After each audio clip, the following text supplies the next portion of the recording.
So for those of you who are new here, this is Sacred Citadel, a side-scrolling brawler for download services like Active Library, PSN and PC. So it's an action game, a lot of different moves, and not only do you have a lot of depth to this combat system because of the way you can do your finishers, you also have some special abilities depending on your character. You can block if you have to, especially the warrior who will always be in the front. He can kind of like soak up some damage. At the same time, if you're like in a sticky situation, you can dodge roll out of the way and in any direction.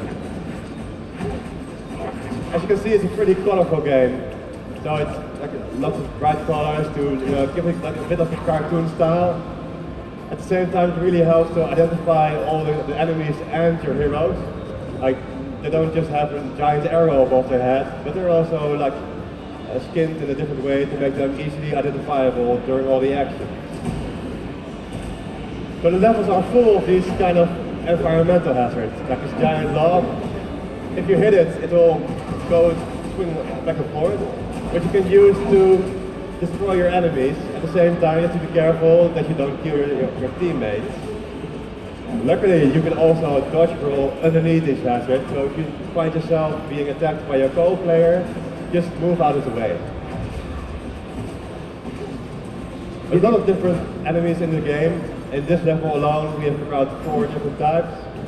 They come in different sizes and shapes. As you can see here, like, these are just some normal enemies. Some of them are more like elite versions.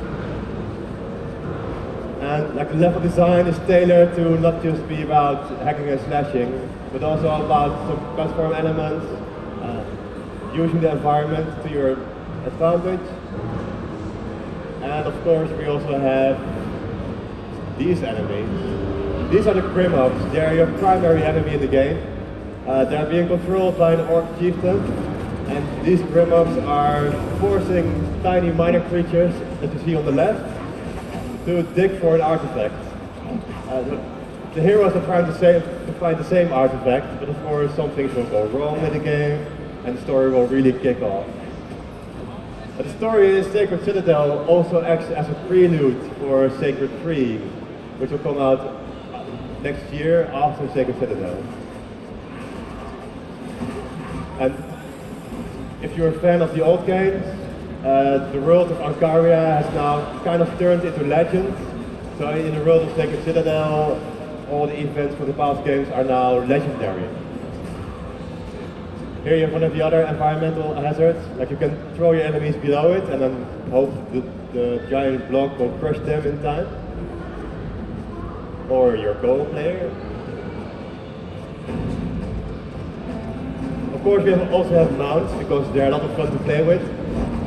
These are really powerful, but you have to be careful that you're not knocked off them, because enemies will start to drop from the sky and attack you from every angle.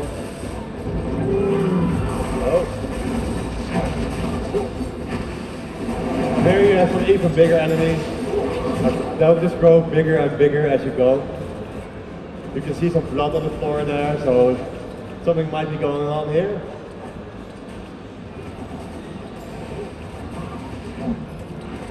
A lot of detail, a lot of attention has to be paid to adding some detail, not just to the characters and enemy design, but also to the things like the foreground and the background. We have like a coherent vision.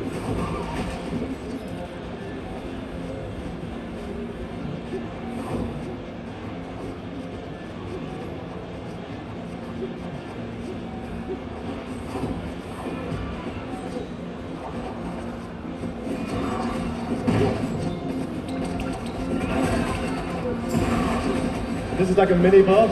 Like, he's not that big, but he's definitely bigger than the other forest beasts. As the game goes, you'll get bigger and bigger bosses until they fill up more than the screen.